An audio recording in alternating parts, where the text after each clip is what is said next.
Ano na guys, ito yung tangke ng oxygen acetylene. Ito ang tawag dito. All this acetylene. Ang tawag dito ay acetylene and this oxygen. So ito yung unahin mo. Bubuksan mo lang to. Hindi mo na kailangan isagad. Tapos ito ganoon din yung oxygen. Open mo lang to. At dapat yung gauge, makikita mo yan yung mga gauge niya. Hindi mo dapat galaw-galawin na to pagka naka-stable na yan. Stable. Ito lang bubuksan mo pag gagamitin mo yung oxygen acetylene. No need to open this. It's only. Yun guys, pagkatapos mo nang buksan yan, so ayan nga yung hose nyan.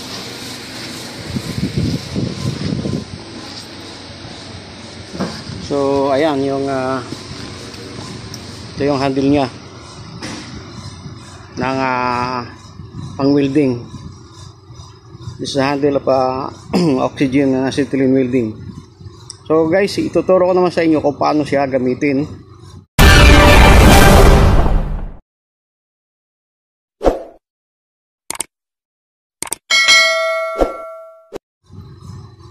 Sa pag welding, pwede kang gumamit ng tanso, aluminum,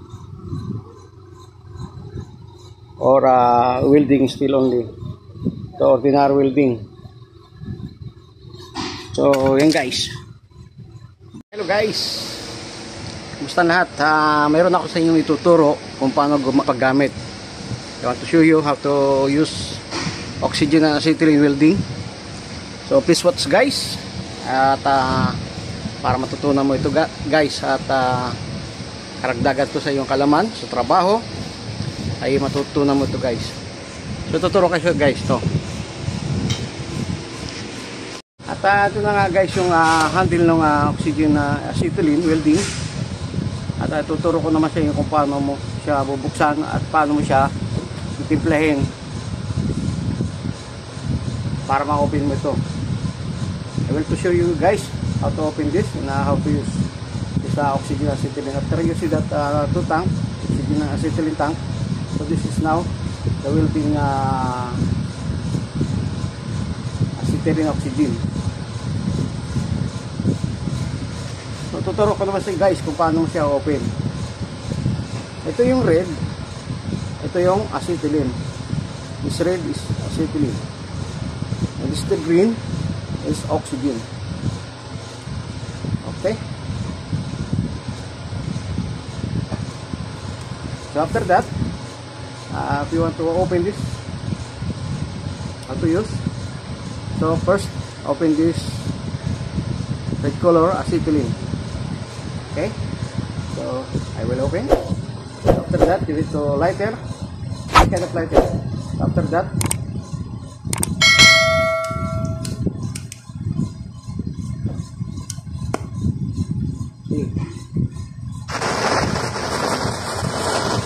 medyo yung kumpito luma na kasi, so use this after that.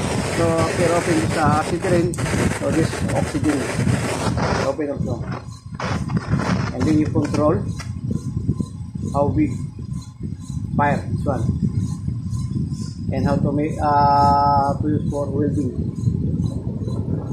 So you mix only and control the fire. So yun guys, pagka bukas mo ng acetylene and oxygen, so controlling mo lang yung apoy, dahan-dahan lang, slowly to open, to reduce and to control this fire.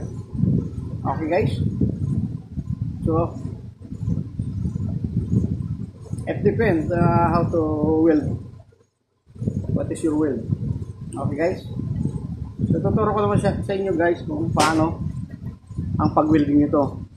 Okay, but be careful kasi masisfire maybe coming to your face and to your body. So make sure that you take care of this very carefully. Okay, so yun guys, tuturo ko naman sa inyo kung paano pag-welding. Okay.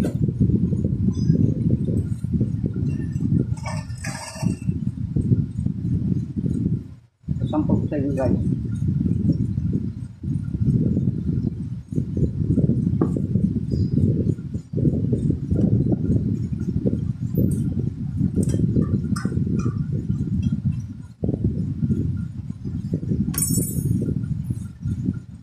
Kailangan mo siyang gumamit ng alambre. Okay. This is ordinary steel wire.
Matagal siyang hinangin kasi makapal siyang hero.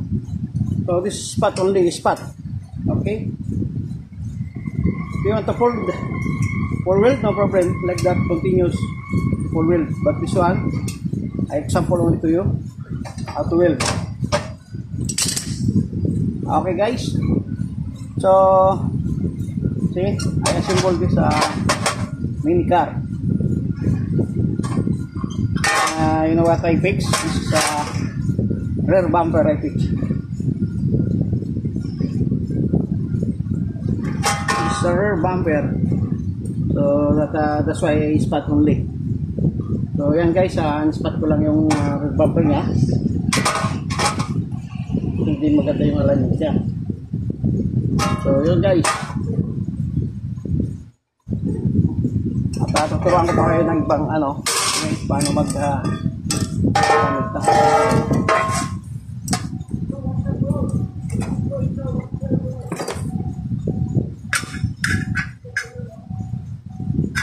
so kagaya ito guys, paano mo siya didikit.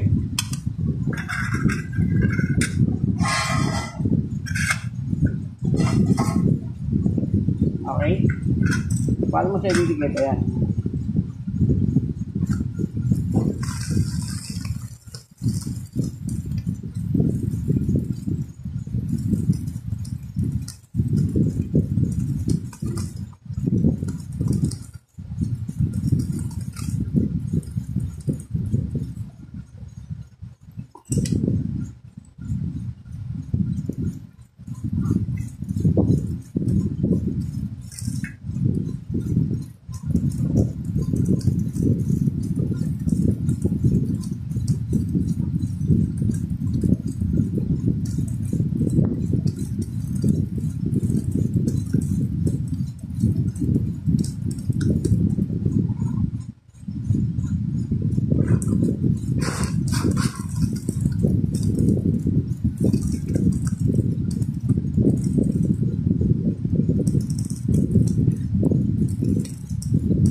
So yan guys, so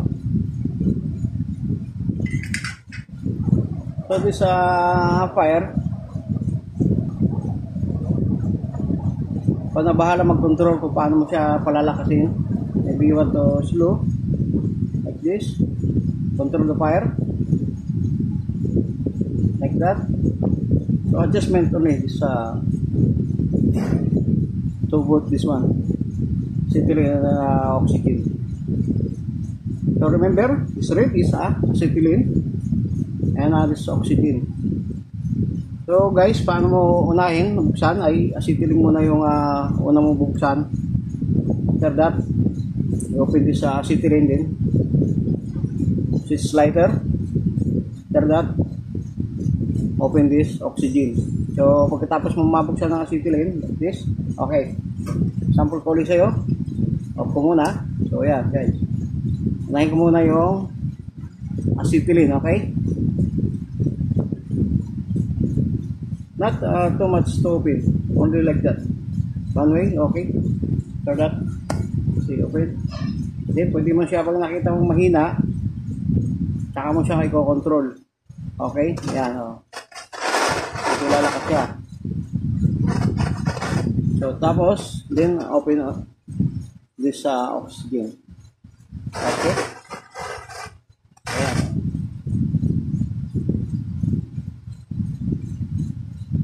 So, ayan. Control this oxygen.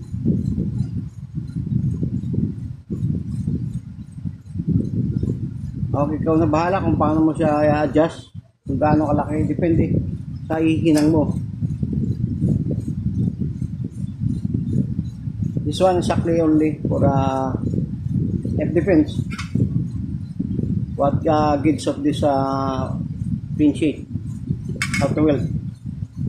So, depende yun sa iyo guys kung gaano kakapal yung weldingin mo.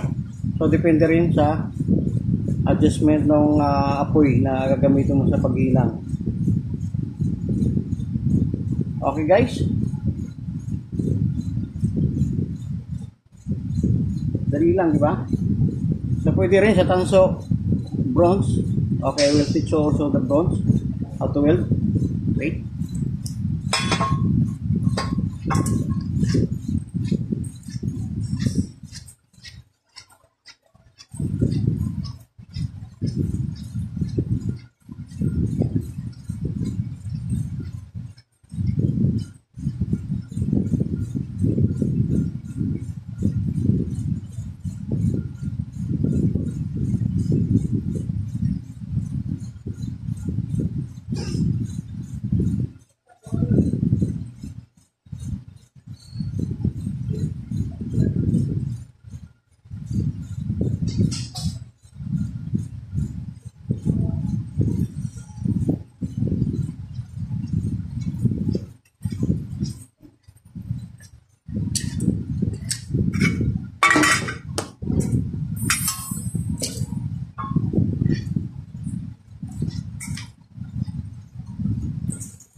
So guys, tuturo ko naman sa inyo kung paano i-welding ito ng bronze ang gamit nyo. Tanso. This is bronze. Okay? And this is ordinary steel. Paano siya? Pwede siyang pagdikitin kahit na ordinary itong bakal or steel. Pwede siyang welding ng bronze ng tanso. So, at ito naman, kailanganin mo siya ng borax powder. This borax powder. Okay, tuturo ko naman sa guys kung paano paggamit naman to, paano mo siya gagamitin itong powder borax. Okay guys? I'll show you. So, this is stoic steel. Okay, and I will combine this. Okay. Yan. Okay, I will show you guys how to for this bronze. This is the different.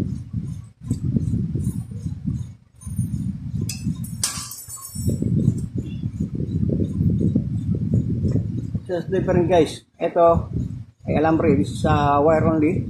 Still a wire. But this one is a bronze. This one is bronze. Okay. So you open again. Also this acetylene. Okay, I will open. And then I'll switch this lighter.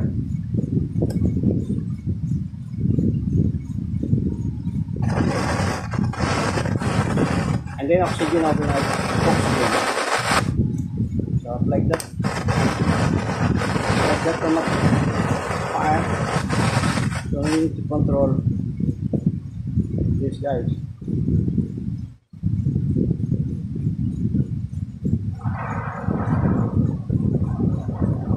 Okay. Ito lang, adjustment lang only. This adjustment and control this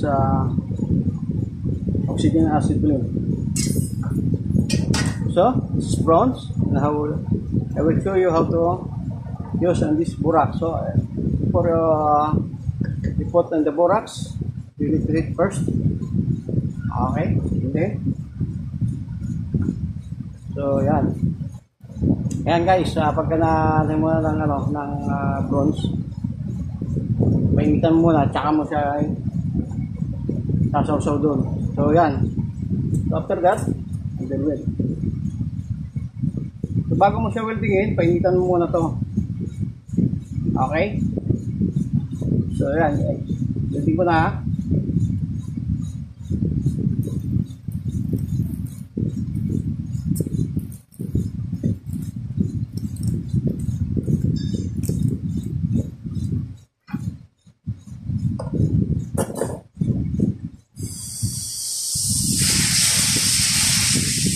So ayan guys, oh. Welding niya siya. Okay. Ano?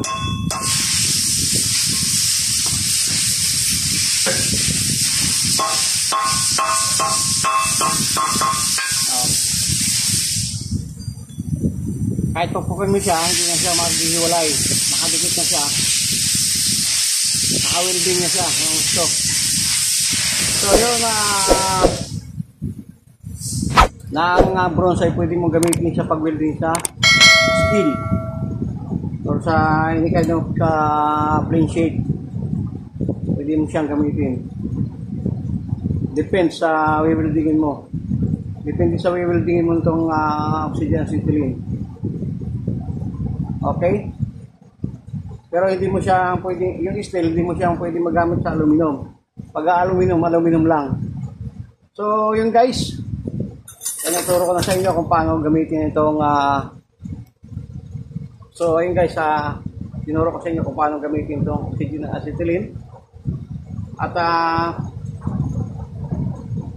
guys, pag natutunan mo itong gamitin, so doon ka na magsisimula na marami kang matutunan na trabaho. Pwede ka sa bahay, pwede sa mga siyempre sa shop, sa mga sasakyan, paggamit ng yung mga sasakyan na may hinihinang, kailangan mo siyang tagpian. So, oxygen na acetylene lang. Okay, control lang. Adjustment only this two bulb. Okay guys? Sana may natutunan kayo doon sa itinuro ko ngayon sa inyo guys kung paano gamitin yung oxygen and acetylene. Okay, welding. So, sana marami kayo natutunan. At gusto nyo pang marami matutunan, guys, follow nyo lang yung Facebook account ko sa Cesar Vittorio. Facebook account ko, Cesar Vittorio, my page, Cesar Ansolso Vittorio. And of course, sa YouTube channel ko, Cesar Vittorio only. Marami akong tutorial doon kung paano gumawa ng mga sasakyan na i-repair. Paano rin paggamit, pati iba yung sa welding, steel welding. Meron din ako doon tinuro doon sa inyo guys. So yan guys, sana may natutunan muli kayo sa aking tutorial. Malaking bagay ito guys. Kapag ito inyong natutunan, ay malaking kapakinabangan to sa inyo, sa inyong magiging trabaho. So, kapag gusto, may paraan. At siyempre, kailangan mo magsipag. Okay guys, thanks for watching. Please support my videos, like and share para naman makarating din sa iba na gusto matuto. Share nyo po ang videos nito. I hope na marami itong matutulungan sa ating mga kapatid or brothers na makatulong ito. Okay guys, thanks for watching. Bye bye. I close na. Bye-bye!